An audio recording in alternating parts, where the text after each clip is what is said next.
இன்றைக்கி ஈவினிங் ஸ்நாக்ஸாக மோமோஸ் தாங்க செய்யலான்ட்டு இருக்கேன். எப்போவுமே சாதாரணமாகவே மோமோஸ் செய்கிறதுனால இன்றைக்கி கொஞ்சம் டிஃப்ரெண்ட்டாக ட்ரை பண்ணலான்ட்டு பீட்ரூட் தான் எடுத்திருக்கேன். நம்ம பீட்ரூட் வச்சு தான் இப்போ மோமோஸ் செய்ய போகிறோம். ஃபர்ஸ்ட் வந்து ஆஃப் பீட்ரூட் நான் எடுத்திருக்கேன். தோலெல்லாம் சீவி அதை குட்டி குட்டி பீஸாக கட் பண்ணி அதை வந்து மிக்சியில் போட்டு நல்லா வந்து அரைச்சி எடுத்துக்கிறேன். அதுக்கப்புறம் அதை வந்து நம்ம ஃபில்டர் பண்ணி வச்சுக்கலாம். இப்போ நான் வந்து கோதுமை மாவு தான் எடுத்திருக்கேன். கோதுமை மாவுலையுமே டேஸ்ட்டு சூப்பராக இருக்கும். கண்டிப்பாக ட்ரை பண்ணி பாருங்கள். நான் வந்து 1.5 கப் கோதுமை மாவு எடுத்திருக்கேன்.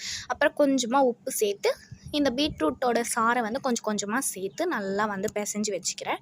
இது சூப்பரான ஒரு கலரையும் கொடுக்கும். அண்ட் நமக்கு அந்த பீட்ரூட்டோடைய பச்சை வாசனை கொஞ்சம் கூட இருக்காது. சூப்பராக இருக்கும். ட்ரை பண்ணி பாருங்கள் கண்டிப்பாக.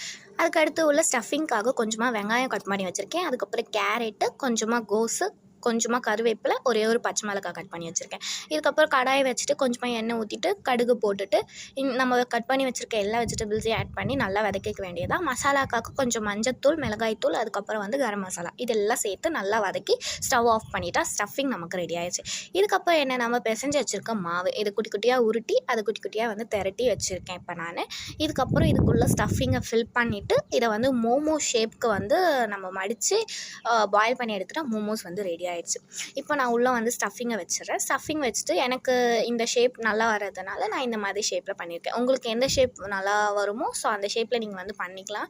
இப்போது எல்லாத்தையுமே நான் இந்த மாதிரி ஸ்டஃபிங் வச்சு மோமோ ஷேப்புக்கு கொண்டு வந்துட்டேன். இதுக்கப்புறம் வந்து ஒரு இட்லி பாத்திரம் எடுத்து அதில் லைட்டாக எண்ணெயை தேய்ச்சி நம்ம செஞ்சு வச்சுருக்க எல்லா மோமோஸையும் வந்து உள்ளே வச்சுக்கலாம். உள்ளே வச்சுட்டு ஒரு 10 to 15 மினிட்ஸ் இதை நல்லா வந்து வேக விட்டிங்கன்னா சூப்பரான மோமோஸ் வந்து ரெடி ஆயிடுச்சு. ரியலாக சொல்கிறேன், எங்கள் வீட்டில் எல்லாருமே சூப்பராக இருக்குதுன்னு சொன்னாங்க. நீங்களும் ட்ரை பண்ணி பார்த்துட்டு எப்படி இருந்துச்சுன்னு கமெண்ட் பண்ணுங்கள். அண்ட் மறக்காமல் சப்ஸ்கிரைப் பண்ணுங்கள்.